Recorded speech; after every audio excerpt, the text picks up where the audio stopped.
Carole n'est pas une chatte. Elle a déjà testé, elle retombe pas toujours sur ses pattes. C'est peut-être une tartine. Elle a remarqué qu'elle atterrissait côté beurré. Carole a bossé dur. Pédagogie du coup de pied dans les boules, cours de self-défense contre la médiocratie, elle s'y fait toujours pas. Tout à l'heure, son mec a balancé une blague sexiste. Elle a rendu au water ce qui appartient à la connerie humaine. Tout à l'heure, son boss a balancé une blague raciste. Il a ri en tête-à-tête avec son vide intérieur. Carole est montée au créneau parce qu'elle sait conduire. Même bourrée, elle a déjà testé. La connerie, elle pratique aussi.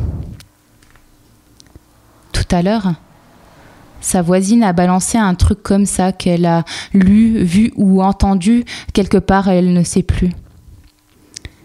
Il y aura moins de vieilles bientôt, vu ce que les femmes picolent et fument de nos jours. Paraît même qu'il y en a qui s'enculent. Carole ne se démonte jamais. Elle préfère déserter les débats inutiles. Ce n'est pas qu'elle réfute les faits, juste qu'elle s'en branle si les femmes s'enivrent, se consument, jouissent en jouant aux bons hommes. Des couilles collées aux ovaires, elle trouve ça classe. Sauf quand les meufs se mettent à se maltraiter entre elles.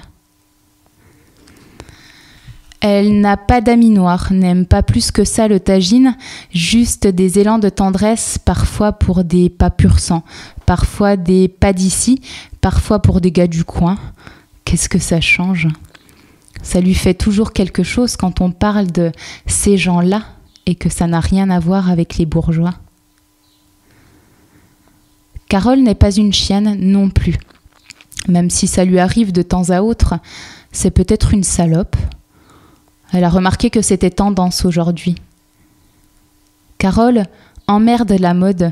Coup de ciseaux au fond de ses entrailles, bombe lacrymo dans la face de la dictature, elle s'y fait toujours pas. Tout à l'heure, sa mère lui a balancé qu'elle faisait tout de travers, en papouillant le chat, en préparant la gamelle du chien.